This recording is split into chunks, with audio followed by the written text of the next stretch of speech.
Hello dear students, chemistry class 11। देखिए, सबसे पहले हम केमिस्ट्री के बारे में जानते हैं। केमिस्ट्री होता क्या है।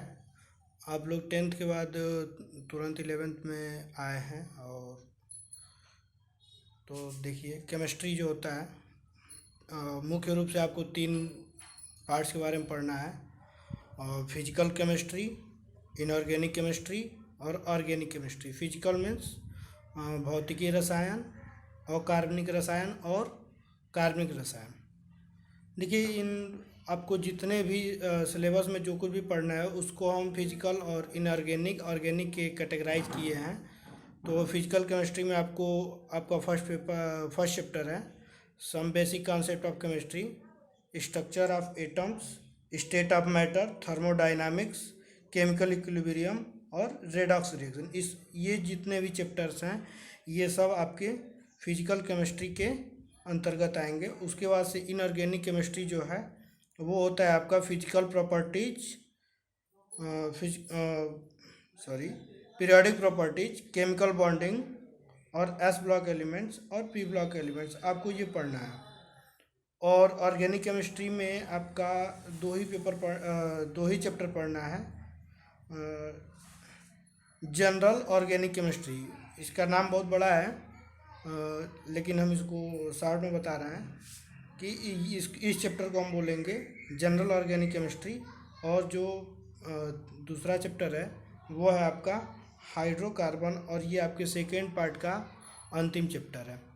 तो इसी के साथ हम फर्स्ट चैप्टर स्टार्ट करने जा रहे हैं। तो फर्स्ट चैप्टर क्या होता है? Lesson first, some basic concept of chemistry. Some basic concept of chemistry. तो सबसे पहले केमिस्ट्री का डेफिनेशन जानते हैं। केमिस्ट्री के अंदर हम पढ़ते क्या हैं? तो देखिए, इसके अंदर हम पढ़ते हैं matter and their composition, structure and properties. ठीक है, इस चीज़ का अध्ययन करता है केमिस्ट्री के अंतर्गत, और शॉर्ट फॉर्म में मैं आपको बता रहा हूँ। तो अब सबसे पहले हम देखते हैं matter. What is matter? Matter क्या होता है? तो which occupied space and has mass, जो स्थान घेरता है और जिसके अंदर भार होता है। मैटर को दो तरीके से डिवाइड किया जाता है। पहला जो होता है वो फिजिकल क्लासिफिकेशन, दूसरा जो होता है वो केमिकल क्लासिफिकेशन। फिजिकल क्लासिफिकेशन के अंदर आता है आपका matter, solid, liquid and gas. और दूसरा जो होता है आपका केमिकल क्लासिफिकेशन के अकॉर्डिंग जो होता है, सबसे पहले प्योर सब्सटेंस, इसको प्योर सब्सटेंस बोलते हैं अर्थात शुद्ध पदार्थ। और दूसरा जो होता है वो होता है आपका मिक्सचर अर्थात मिश्रण। प्योर सब्सटेंस को 2 पार्ट्स में डिवाइड किया जाता है, एलिमेंट्स एंड कंपाउंड्स। एलिमेंट्स यानी कि तत्व, और कंपाउंड ये क्या होते हैं? प्योर सब्सटेंस को क्लासिफाई किया जाता है। एलिमेंट्स जो होते हैं वो 3 तरीके के होते हैं, मेटल, नॉन मेटल और मेटलाइट्स।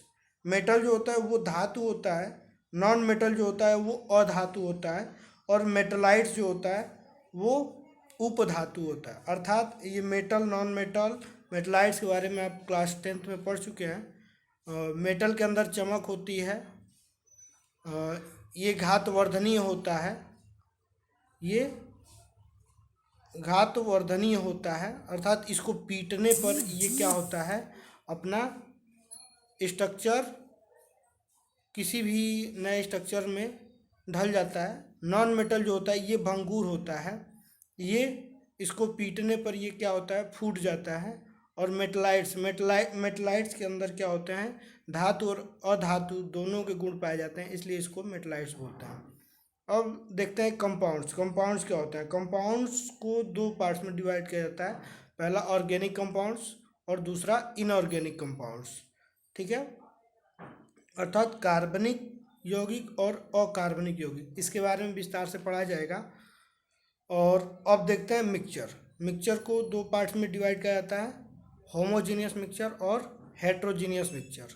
होमोजीनियस मिक्सचर वो होता है जो पानी के अंदर कम्प्लीटली घुल जाए, और हेट्रोजीनियस का मतलब कि ये पानी के अंदर कम्प्लीटली नहीं घुलता है। होमोजीनियस मिक्सचर चीनी और पानी या नमक और पानी होता है। हेट्रोजीनियस मतलब पानी के अंदर कोई बालू का कण मिला दे या फिर मिट्टी का कण मिला दे तो वो कम्प्लीटली सोलूबल नहीं होता है, वो लिक्विड के सतह पे जा कर के बैठ जाता है। Thank you. इसके बाद अगला टॉपिक अगले वीडियो में देखते हैं।